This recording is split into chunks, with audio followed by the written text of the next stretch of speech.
오늘 아침에 긴급 기자회견을 하셨던데.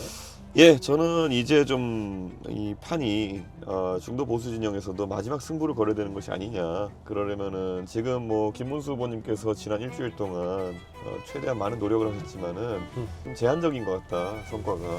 그리고 저렇게 가면 그냥 무난하게 그냥 이재명의 당선을 우린 지켜봐야 된다.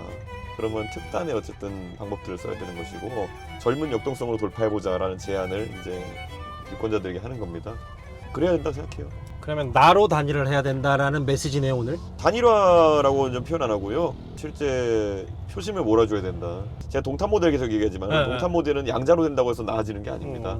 계엄이나 아니면 탄핵에 대해서 상당히 놀라 있는 유권자들도 있거든요. 그분들 예. 입장에서는 단일화라는 표현에 굉장히 거부감을 갖게 되고요. 차라리 동탄 모델처럼 스플릿 상황이 나올 수도 있다 이런 생각하고 있습니다. 근데 이게 네. 후보님이 더 잘하시지만 어쨌든 지금 이제 50, 30, 19도가 이렇게 고착화가 되면 네. 10%를 뚫고 그러면서 예를 들면 이 후보 바람이 어떤지 모르겠지만 후보를 안 하거나 이래야 이제 원래 동탄이 50, 20, 20이었거든요. 근데 거기서 52, 39까지 떨어지고 20이 이제 42까지 치고 올라가는 게 동탄 모델인데, 저는 대한민국의 그 역동성을 살리기 위해서는 오히려 중도 우파 유권자들이 신나게 고지전을 해야죠. 그거는 예를 들어 토론 같은 데서 어제서 이재명 후보의 무능력이 증명을 됐으면은 다른 건 퍼나를 게 뭐 있습니까? 그거 하루 종일 퍼나르고 있어야지. 그게 애국이죠. 그분들이 얘기하는. 그런데 그런 것들이 지금 뭐 단일화 같은 정치공학적 논리 때문에 잘 안 된다 그러면 오히려 그게 손해인 거죠. 자꾸 무슨 중도 우파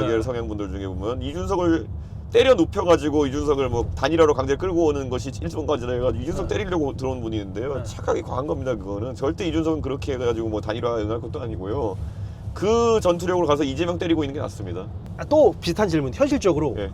김문수 후보가 본인이 후보직을 내려놓을 생각은 없을 거 아니에요. 뭐 그렇게 하라고 전 뭐 요구하지도 않습니다. 그냥 유권자가 어떤 식으로든지 여기에서 결국 승부하는 방법은 이준석을 통해서 승리하는 방법이구나. 이걸 각인시키면요, 저는 단일화 안 해도 승부 가능성이 있다 봅니다. 단일화 안 해도. 김문수 후보가 기대하는 단일화 모델이든 제가 생각하는 단일화가 아닌 모델이든 간에 이재명 후보가 무능력자인 것이 인증이 끝나야지 그다음 되는 겁니다. 그런데 그거에만 신경 쓰면 됩니다. 나머지는 기술적으로 정치한 사람이 풀어나가면 되는 건데 그냥 최소한이 뭐냐면 주타격 방향을 이재명으로 잡아라. 주타격 방향을. 네, 지금 뭐 해가지고 이준석을 뭐 때려 눕혀가지고 단일화를 시키는 게 먼저다 이런 거 하고 있으니까 일주일 동안 시간 낭비한 거예요. 그러니까 이재명 후보가 30%대나 40% 초반대로 가면요, 무조건 그거는 그 다음에 다른 아이디어는 나오는 겁니다. 똑똑한지도 않은 사람들이 똑똑한 척하다가 지금 이렇게 이 사태를 만들고 있는 것 같은데, 제발 모르면 물어봐라.